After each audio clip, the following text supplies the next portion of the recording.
Hello everyone, कसे आहात सगळे? मी कल्याणी तुम्हा सर्वांचं माझ्या यूट्यूब चॅनलमध्ये खूप स्वागत करते. गुड मॉर्निंग सगळ्यांना. तर आज मस्त अशी चहा आणि दिवसाची सुरुवात झाली आणि टिफिनसाठी मस्त मी अशी पनीरची भाजी बनवली होती. अगदी 15 मिनिटात ही मी भाजी बनवली होती, तरी पण खूप छान झाली होती. तर रेसिपी तुम्हाला पाहिजे असेल तर नक्की मला कमेंटमध्ये सांगा, मी नक्की शेअर करा. आणि आज टिफिनसाठी भाजी होती आणि नाश्त्यासाठी ना मस्त मी इथं मसाले डोसे बनवणार होते. तर आज सगळं म्हणजे जसं काही मी हॉटेलमध्येच आहे असंच सगळं घरामध्ये चालू होतं. तर पुढे तुम्हाला समजेल.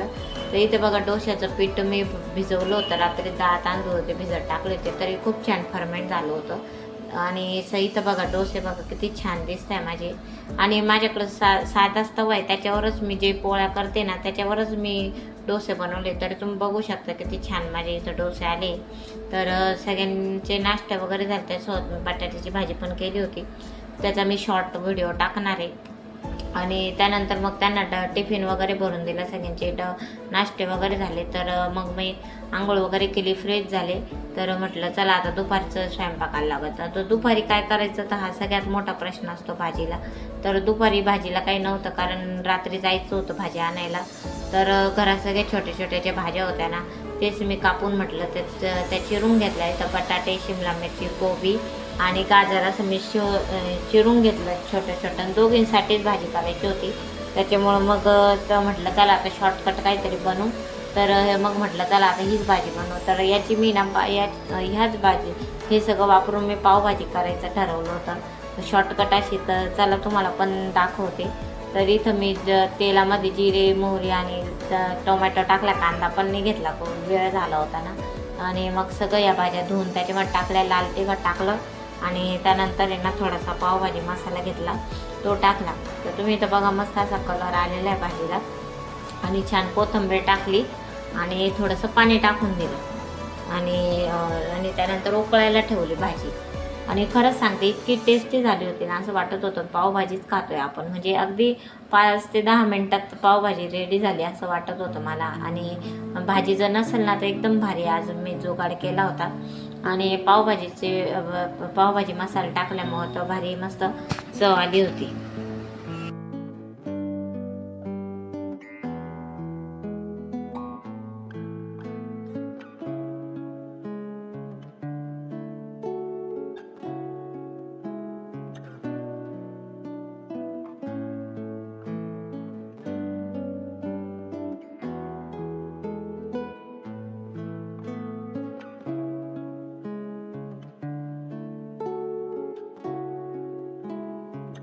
तर भाजी शिजायला ठेवली, तोपर्यंत इथं बघा अंशिका सगळा पसारा मांडून बसलेली होती तिचा खेळण्यांचा.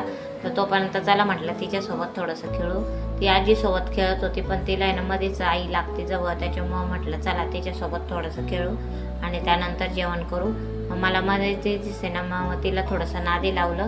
त्यानंतर मला आहे ना थोडं पाऊस चालू झाला होता, त्याच्यावर बाहेर मला कपडे काढायचे जायचे होते सगळे वाळलेले, तर ते मी घरात घेत होते.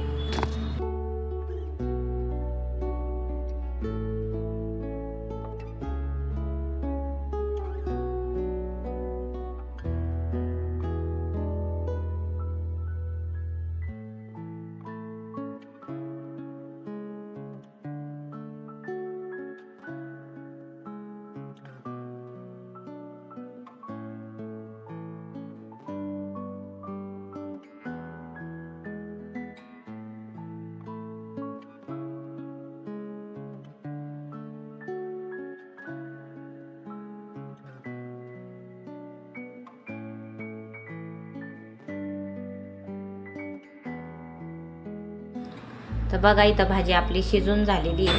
तर भाजी आता शिजली, तर त्याला मी ना पावभाजी स्मॅशरनी ना थोडंसं स्मॅश करून घेणार आहे, तुम्ही इथं बघू शकता. आणि भाजीचा कलर पण बघा किती छान आलेला आहे. अगदी झटपट बनवली, वाटलं नव्हतं एवढी छान होईल, पण मस्त झाली. त्यानंतर जेवण वगैरे केलं. माई इथं गॅलरीमध्ये तळण करत बसल्या होत्या. तर इथं बघा अंशिकाला आहे ना बाहेर जायचं होतं, तिचा खूप प्रयत्न चालू होता बाहेर जायचं, पण मी कडी लावून घेतले, त्याच्यामुळे तिला जाताच येत नव्हतं. त्यानंतर मग तिच्यासाठी पण जेवण बनवलं. असं घरात 4 जण आहे, पण चौघांचे म्हणजे टिफिनला वेगळी भाजी, दुपारी वेगळी भाजी, अंशिकाला वेगळं, असं म्हणजे अजून ती पूर्ण असं पाव पोळी भाजी तर काही खात नाही, त्याच्यामुळे तिला असंच मी वेगवेगळं ट्राय करत असते. त्यानंतर मग तिला जेवण जेवू घातलं, काही तिने खाल्लं तिच्या हाताने, पण नंतर मलाच खाऊ घालावं लागलं. मग तिला थोडंसं नादी लावलं, ती खेळत होती. चला म्हटलं तोपर्यंत किचन पुसून घेऊ, किचन आवरून घेऊ, कारण त्यानंतर मला तिला झोपवायचं पण होतं. असं म्हणजे असं करत करत करत इतका वेळ होऊन जातो ना, पूर्ण दिवस कुठं निघून जातो ना अनुशिकामुळं मला समजतच नाही. आणि सकाळी 9 वाजेपासून तर संध्याकाळचे 5-6पर्यंत असंच नॉनस्टॉप काम चालू असतं माझं. असं आहे माझं असतं दिवसभराचं रुटीन. आणि त्यानंतर थोडासा आराम केला का परत संध्याकाळी स्वयंपाक वेगळं हे सगळं चालूच असतं. आणि कसं दुपारी सगळं आवरून ठेवलं ना, म्हणजे संध्याकाळी कसं आपण किचनमध्ये येतो तर कसं मस्त फ्रेश वाटतं. तसंच रात्री पण आपण किचन पुसून ठेवलं ना तर सकाळी पण आपल्याला फ्रेश वाटतं. त्यानंतर मग तिला इथं झोपायला बोलवत होते मी, कारण 3-3:30 झाले होते. तर तिला झोपवायला घेतलं तर ती ना ह्याच झोईत झोपते. तिला मी किती वरच्या झोईत झोपायचा प्रयत्न केला ना, ती कधीच नाही झोपत. जसं तिचा जन्म झाला ना तसं तिला ही झोय, आणि इतकी शांत झोपते ना, 2 ते 3 तास ती झोपते. आणि ते बघा मस्त तिची मस्ती चालू आहे. आणि असं करत करत अर्धा तास तिने झोका घेतला आणि शेवटी झोपली. आणि ती झोपली. मग त्यानंतर मग मला हा सगळा उरलेला पसारा आवरायचा होता, तो मी आवरून घेतला. जवळजवळ 4-4:30 वाजले होते. तर हेच माझं अजूनही काम चालूच होतं. तर असं सगळं असतो माझा दिवसभराचं रुटीन. दिवसभर फक्त काम काम काम. प्रत्येक ज्याच्या घरी छोटं बाळ आहे ना ते नक्कीच समजू शकतात. तर व्हिडिओ आवडला तर व्हिडिओला नक्की लाईक, शेअर आणि सबस्क्राईब करायला अजिबात विसरू नका. नवीनच चॅनल आहे माझं, सो नक्की मला सपोर्ट करा. आणि माझे शॉर्ट व्हिडिओ पण येत असतात, रोज रात्री मी टाकत असते शॉर्ट, तर ते पण नक्की बघा. आणि असंच सपोर्ट राहू द्या. डेली माझे ब्लॉग येतात, पण मला अनुशिकामुळं खूप मी ट्राय करते शूट करायचं, पण नाही जमत. जसं जमत तसं मी व्हिडिओ टाकत असते. तर नक्की व्हिडिओला नक्की पूर्ण बघा, स्किप करू नका. जसं माझं आहे रुटीन ते मी तुम्हाला दाखवण्याचा प्रयत्न करते, साधं सिंपल. त्यानंतर मग घर जाणून घेतलं, पसारा आवरलेलाच होता. तर म्हटलं चला आता पूर्ण घर पण जाणून घेतलं. हॉल पहिले क्लीन करून घेतला, सगळं झटक वगैरे करून घेतले आणि छानपैकी हा आवरून घेतला.